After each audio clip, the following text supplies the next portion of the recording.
Bonjour. Aujourd'hui, nous allons vous présenter l'activité physique. Comment l'activité physique a-t-elle un impact sur notre corps et sur notre esprit et quel est son rôle? Absolument. Alors, on va commencer juste par énumérer un petit peu les bienfaits que peut avoir l'activité physique, même si vous vous en doutez, c'est bien de se le redire. Et puis, on rentrera un petit peu plus en détail sur la suite de la vidéo. Donc l'activité physique, comme on le sait tous, ça peut avoir un impact du coup sur notre énergie de base. Ça réduit le stress et l'anxiété. Ça améliore le sommeil. Ça protège le cœur. Oui. Ça booste la confiance en soi.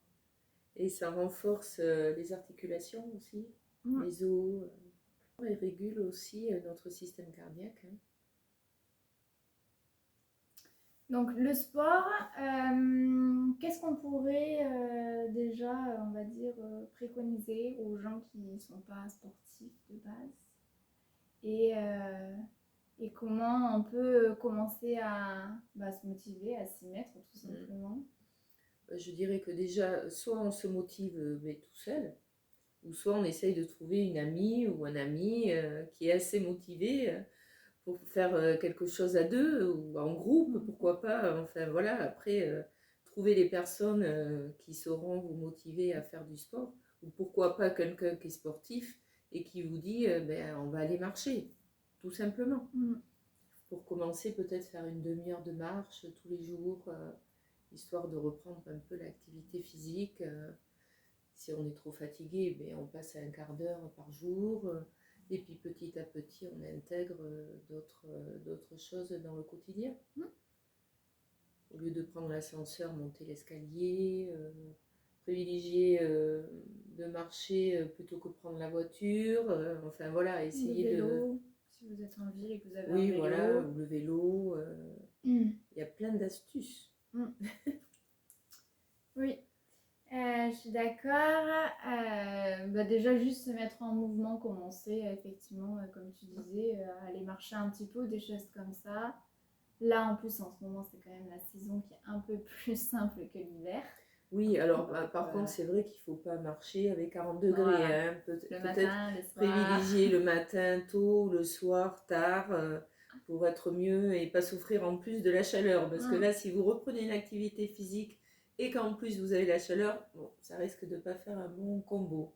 Je pense que peut-être il y en a qui ne vont pas remarcher le lendemain, en fait. Ouais. Ils vont déjà s'arrêter de suite. C'est ça.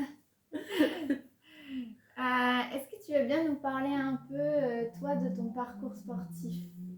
Alors, depuis jeune, alors depuis jeune, moi c'est vrai que j'ai beaucoup fait de sport étant jeune.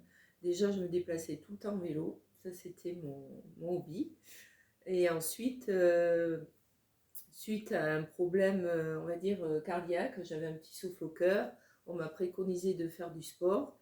Donc, j'ai fait 4 ans de basket et 2 ans de hand. Et après, j'ai fait de la danse. J'ai été dans une salle de sport. Maintenant, je suis dans des clubs de marche, je fais aussi de la danse, je fais du tai chi, du qigong. Enfin voilà, je varie les plaisirs et ce qui me fait du bien, essentiellement. Et toi?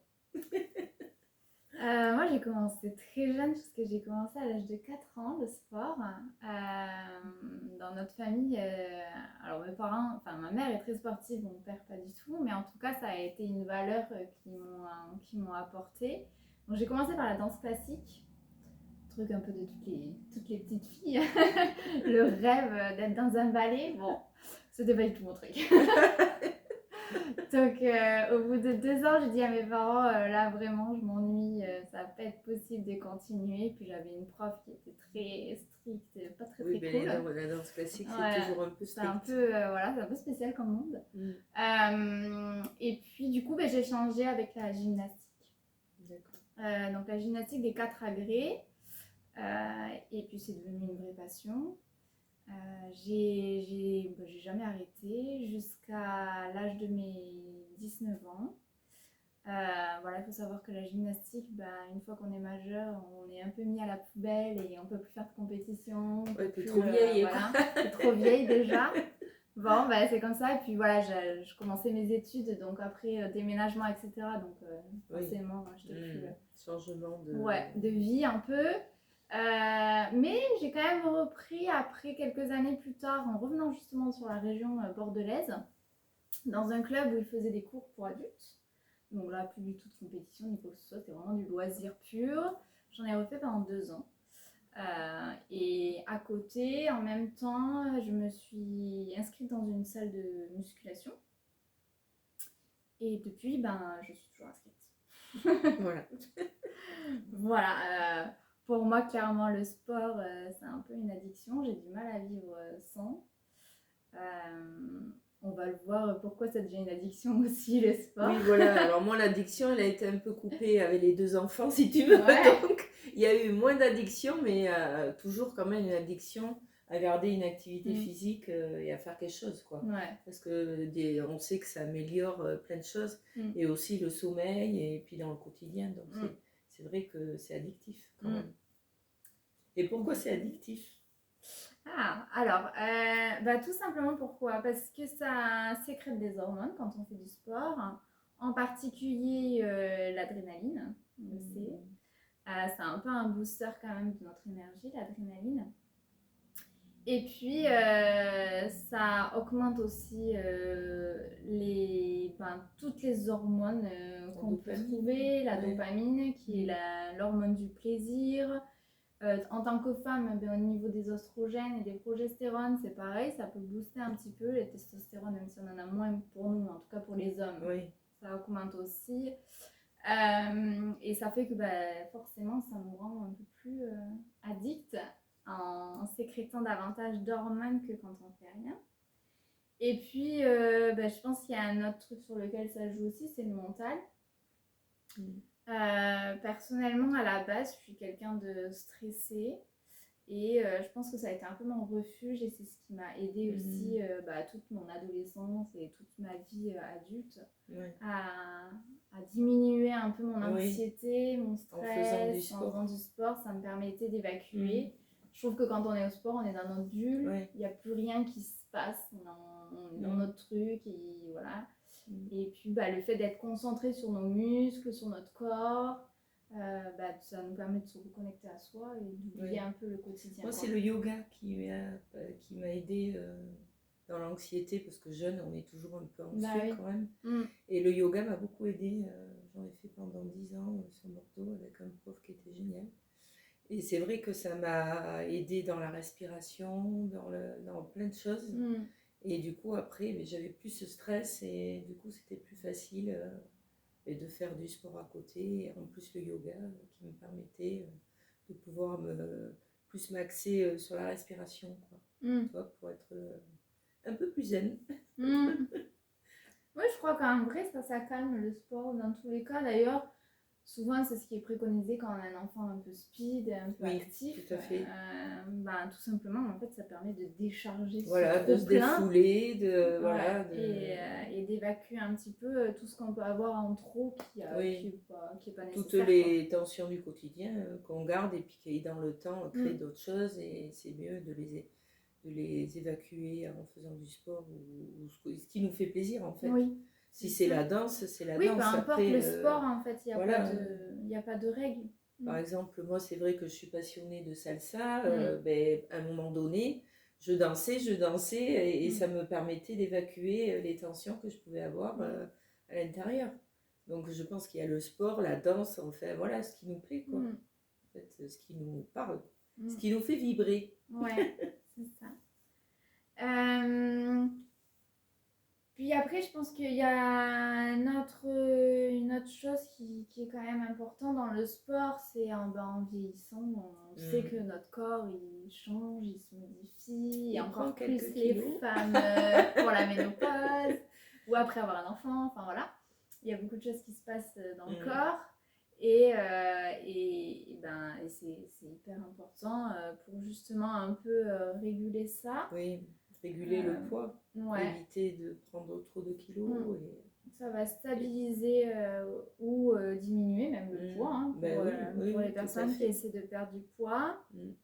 pour le vieillissement osseux, puisqu'on le sait, on perd entre 7 et 12% quand même de notre masse osseuse dans notre vie, Oui, ce qui ça est va quand même vite. beaucoup. Mm. Et le fait de faire du sport, de se mettre en mouvement, ça permet en fait de solidifier nos corps et d'éviter en fait tout ce qui va être ostéoporose. Ouais, c'est ce que j'allais dire. Voilà. T'as lu dans mes pensées. Ouais.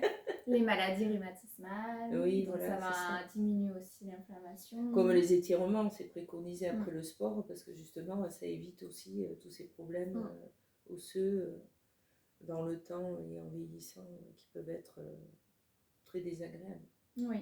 Et puis après, pour tout ce qui est les maladies pulmonaires et cardiovasculaires. Oui, c'est très bon pour les poumons aussi. Oui, puisque ça augmente notre taux d'oxygène pendant la séance, ça diminue notre taux de dioxyde de carbone et ça fait que sur du long terme, le sport ça agit sur du long terme, c'est pas quelque chose sur du court terme, et ça nous permet d'être plus efficace en termes de respiration et de rythme cardiaque.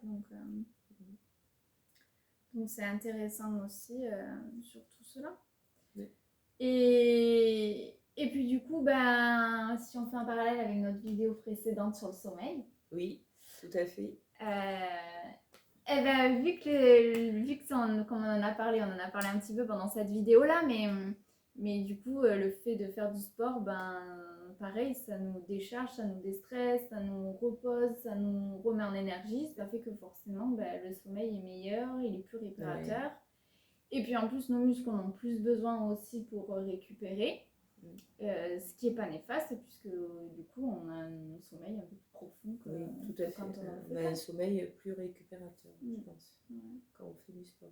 Tu vas nous parler de la semaine dernière, du coup, de ton expérience sur le sommeil juste après ta séance de sport. Donc la semaine dernière, on a fait une séance avec Philo, qui m'a gentiment invitée à sa salle de sport. Donc c'était une redécouverte, on va dire, parce que j'en avais déjà fait pendant 20 ans, mais c'était un peu loin. Donc on a fait une séance et finalement j'ai été assez surprise parce que ça s'est relativement bien passé. Je n'ai pas eu trop de courbatures. Bon, un peu de fatigue dans les jours suivants, mais dans l'ensemble, vraiment, ça s'est très très bien passé et c'était super agréable de ressentir ces muscles fonctionner. Et puis surtout, la nuit, c'est super bien passé, j'ai dormi comme un bébé. Ce qui te coûte rare pour Sandrine quand même. Oui, voilà, donc oui, c'est vrai, parce que moi le sommeil, c'est bon, on va dire que voilà, entre la ménopause, ça serait d'autres sujets, la ménopause et la thyroïde, voilà, ça peut être des sujets dont on pourra parler aussi, sûrement. Ouais. Le sommeil peut être un peu chaotique, donc la séance de sport pour moi a été très bénéfique. Donc je vous conseille vivement de faire du sport. Voilà. Donc c'est les petits conseils déjà qu'on peut donner et puis on va dire les ressentis que nous personnellement on a pu expérimenter grâce au sport. On sait que pour beaucoup c'est très difficile de s'y mettre. Moi dans mon cabinet j'ai beaucoup de personnes qui me disent c'est compliqué parce que j'ai pas d'énergie, je suis fatiguée et du coup je n'arrive pas à m'y mettre. Et je l'entends et je le comprends parce que j'ai été dans ce cas-là pendant un moment. Et c'est vrai que moi, quand je suis fatiguée, je m'oblige parce qu'au final, même si on ne fait pas une séance de sport hyper... on ne le fait pas pour le niveau et on ne le fait pas pour la performance. On le fait pour soi. On le fait pour soi. Et je trouve que dès que je me remets en mouvement, je trouve que le lendemain, le soir, je suis claquée et il faut que j'aille me coucher tout, ça c'est sûr. Mais par contre, le lendemain, je trouve que c'est mieux et que mon énergie, elle est redevenue un peu plus haute. Ouais. Donc vraiment, même si vous êtes malade, que vous avez des pathologies, que vous êtes fatigué, même simplement juste, vous allez faire le tour du quartier autour de chez vous, vous marchez 5-10 minutes pour commencer. Parce que le but, c'est pas de vous fatiguer davantage, mais c'est juste de remettre le corps en mouvement et que votre énergie recircule, parce que plus on est sédentaire, moins elle circule aussi dans le corps. Tout à fait. Et moins on a envie, en fait. Les personnes qui ne font rien, plus elles font rien, et plus elles sont molles, elles n'ont pas d'énergie. Alors que bouger, c'est la vie. Le corps a besoin de bouger. Oui. Et puis si on fait un parallèle avec la MTC, c'est le foie qui gère le mouvement. Ce qui veut dire que si on ne se met pas en mouvement, ben, on n'aide pas notre foie. Si on n'aide pas notre foie, eh ben, la digestion, elle se passe pas hyper bien. Voilà, et puis après, ça va engendrer notre Et problème ouais, digestif. c'est ça. C'est le foie qui aide à la digérer en particulier les graisses et les sucres. Donc forcément, bah, si on n'aide pas notre foie, c'est là que le surpoids aussi commence à arriver petit à petit. Et en fait, c'est un cercle vicieux. Oui, et puis Toute après, sa ça vie. peut occasionner des problèmes de transit, et Ah puis oui, d'autres tout. choses. Donc, Le sommeil, c'est pareil, parce que du coup, on a le yang du foie qui commence à monter au lieu de descendre. oui. Voilà, donc n'hésitez pas surtout à au moins faire un petit peu de sport, même si c'est 5-10 minutes par jour, au moins vous bougez un petit peu, mais au moins commencez à faire ça et puis petit à petit essayez d'intégrer dans votre quotidien l'activité physique plus régulière. Et puis n'hésitez pas à nous partager vos soucis ou vos questions. On est là pour vous conseiller au mieux que l'on pourra. Donc n'hésitez pas à nous envoyer des petits messages et on vous répondra. Allez, à la prochaine vidéo! À bientôt!